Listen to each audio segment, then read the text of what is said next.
This Kroger-Albertsons merger, is being fought by the FTC, I think very justifiably. 4 attorneys general in 4 states run by imbeciles. The state of Ohio, Alabama, Georgia, and Iowa have all weighed in with an amicus, or do you say amicus?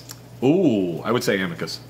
With an amicus brief, a friend of the court brief, meaning they're not parties, they just want to weigh in and say, hey, we think this merger is a great deal and you, FTC, should lay off the fine people at Kroger and their antitrust monopolistic desires and plans. They've actually said in this amicus that this merger will give Kroger, quote, the ability to compete more effectively in the wide open market for consumers' retail grocery dollars. I'm not sure how that would happen, but Somehow, absence of choice gives you more choice. Absence of competition creates more competition. I'll tell you what, the one thing I will say about Kroger is, of any national brand, they have the greatest disparity between the best and worst Krogers. Like, if you go into any McDonald's, it's a McDonald's. You know what you're getting. Kroger, just total crapshoot. That's correct. Yeah, I mean, you can still, the one in Clifton Heights, I used to live in Clifton Heights for a long time. It's a neighborhood north of downtown. And that Kroger, they built an entirely new one. Oh, yeah, okay. It still sucks. But the old one, I would have to go in there occasionally because it was open 365. So, like, if I needed something on Christmas or Thanksgiving, it used to be like one of the few stores that was open. So I would go in that store, and it always had to have like 2 or 3 cops, off-duty cops there. You would get panhandled, in the produce section. Like, not even the parking lot. You might get stabbed over in canned goods. Yeah, it was rough, man. But I don't know. What do you think about that merger?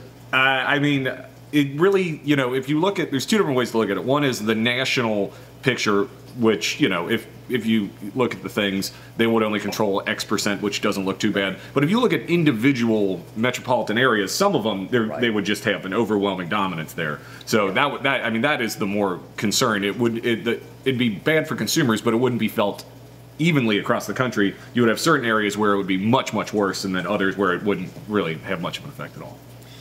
Yeah, some areas complete monopolies, others just inadequate dominance, which, I mean, I'm already living in one of those areas. Yeah. I live sandwiched between 2 Krogers. If I want to buy groceries anywhere but Kroger's, it's a major pain in the ass. Sure. I mean, I've been doing it. I now buy as much as I can at Aldi and then supplement wherever. But yeah, it's a hassle.